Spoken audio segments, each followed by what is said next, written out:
Hey folks, welcome back to the channel. Eric the Old Jarhead here. Glad you're with us. Darcy and I headed up to the cabin on Friday after she got off work, and whenever we leave after Darcy gets off work, we usually get up there about 9 o'clock at night, maybe a quarter after. And of course, you know, the first thing you got to do is get into the cabin and try to get some lights on, and I usually turn the auxiliary heat on. We've got a little propane heater that's attached to the wall and hooked up to our 500-gallon propane tank. It puts out 18,000 BTUs. It just helps to get the cabin warmed up while we're trying to get the wood stove going and really just get settled in. Makes things easier.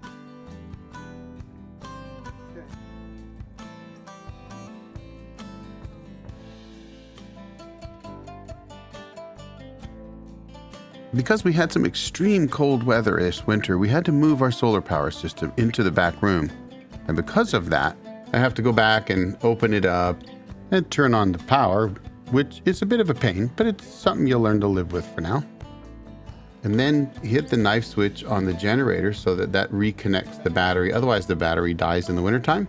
So we get all that hooked up, get the power on, get some water, because I keep the water turned off in the winter so that nothing freezes up.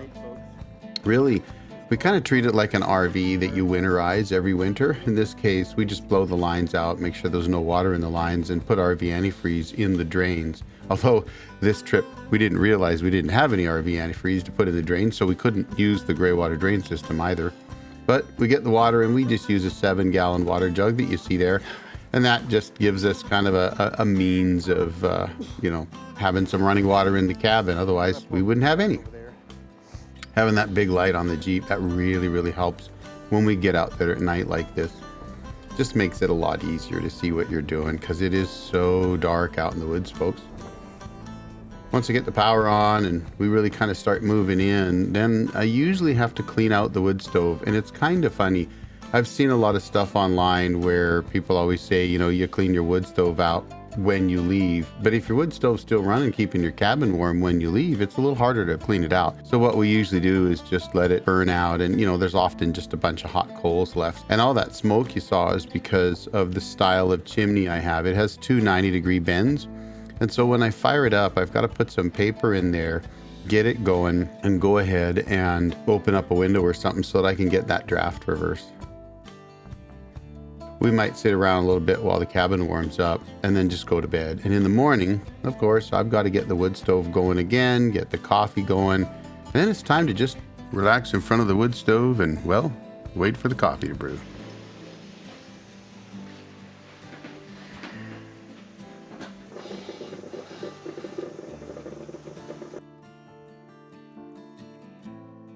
And folks, I have to admit, it's just kind of really nice to grab a cup of coffee, sit down in front of the wood stove, and just enjoy that cup of coffee in the morning without having to do anything.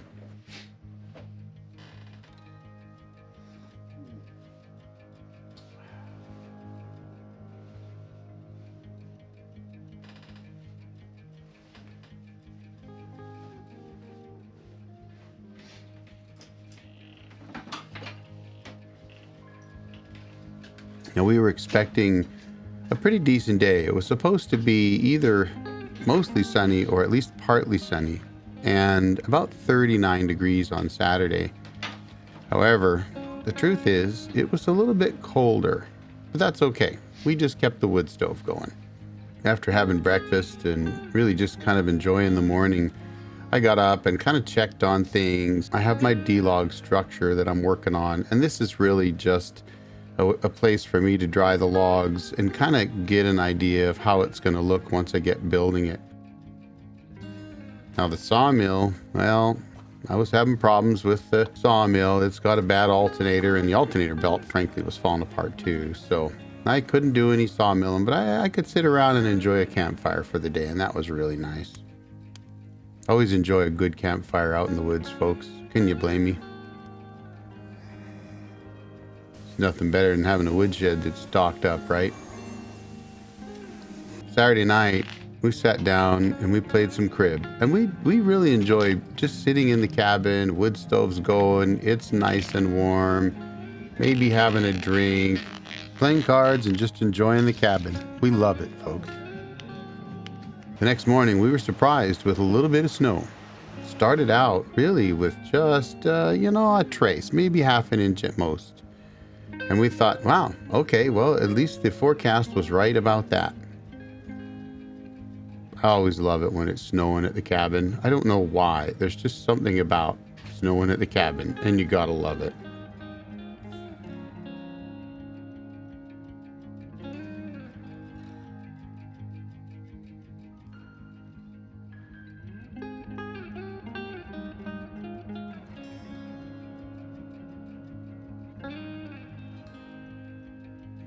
However, like all things, this trip had to come to an end, and the snow was really wet. It's not uncommon this time of year. I was just kind of hoping for a little bit drier morning before we headed out.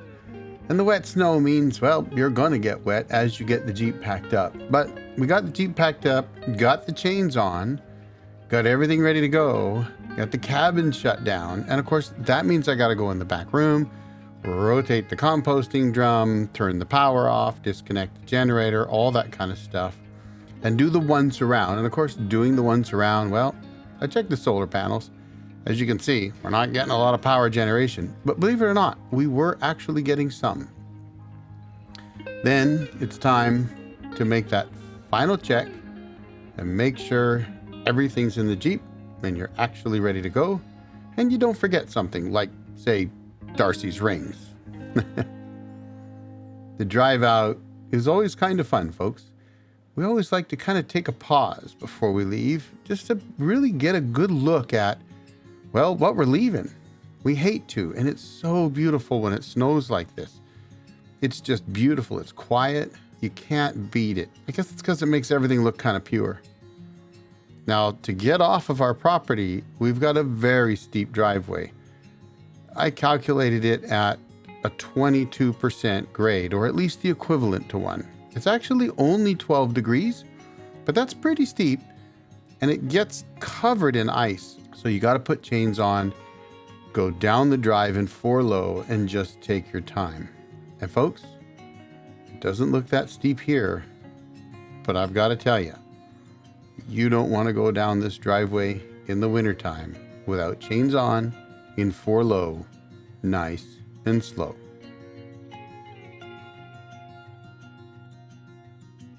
That corner, if you go off that corner, you're going to go down about 30 or 40 feet and probably roll. So it's kind of one of those things that you just take your time, take it easy, and don't worry too much. Because you'll be okay, as long as you're in 4-wheel drive and you got chains. Once you make it past that little section of the road, you got a few other steep sections to drive on in the 2.7 miles it takes to get all the way down to the pavement. And it's a beautiful drive.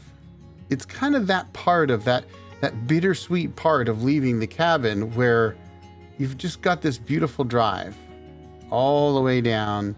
It's just gorgeous, folks, and we love it. Well, we'll be back again soon, and I appreciate your watching today. Hope you all have a good day. This trip's over, folks. The Old Jarhead out.